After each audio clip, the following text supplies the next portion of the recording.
What if the leaders in our midst learned to see more possibilities than problems, say more about why and less about what and how, do the courageous thing instead of operating out of the comfort zone? How much more effective would they be? How many more would they inspire? How much better off would our institutions, businesses, schools, and communities be today and in the long run? When you lead positive, you offer a compelling vision of the future by reframing problems into possibilities and appealing to a higher sense of purpose, a noble and mighty cause. When you think, speak, and act out of the positive side of the ledger, others feel more hopeful and confident about the future. And when you articulate why your vision is so important to those you serve, they trust and respect who you are, not just your ideas. Then, when you take a stand that requires courage and sacrifice, you can rely on their support and determination as you walk together toward a new positive direction.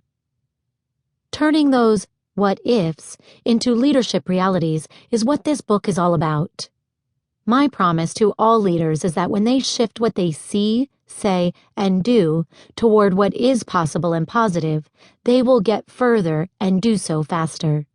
This is true in any situation, even the thorny, difficult ones. People follow people, not ideas.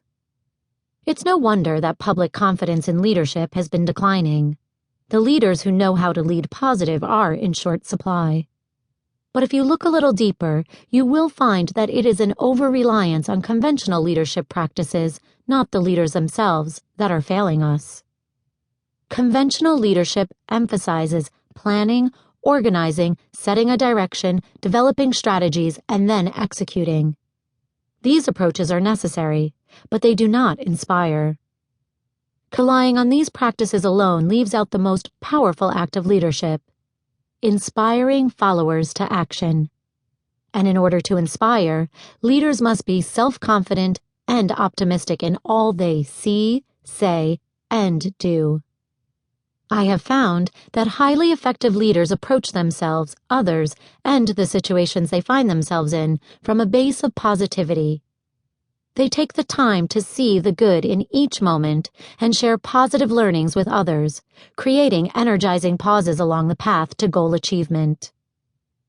They collaborate with others to synthesize disparate points of view into a vision that leverages each person's strengths and speaks to his or her personal motivation.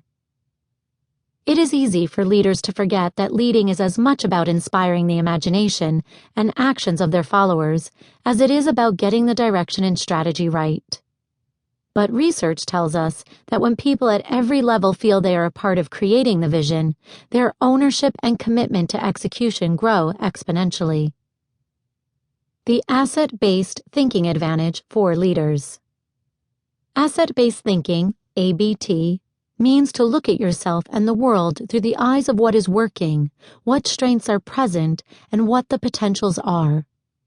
Conversely, deficit-based thinking means to look at yourself and the world in terms of what is not working, what is lacking, and the gaps between where you are and where you want to be. Our research, corroborated by others, tells us that people have a bias toward deficit-based thinking that follows the old 80-20 rule. 80% of the time we are on the alert for what is not working, what mistakes are, and what course corrections are needed. Maybe if we're lucky, 20% of the time we are focused on the upside of a given situation and how we can leverage those possibilities. This tendency to be more sensitive to the negative has an evolutionary basis that psychologists and neuroscientists refer to as the negativity bias, which we explore in Chapter 1. For millennia, negative information has weighed more heavily on the brain to ensure survival. For most of our everyday problems and setbacks, this built-in negativity bias aimed at survival is overkill. In fact, when we focus primarily on the deficits, we hold ourselves back.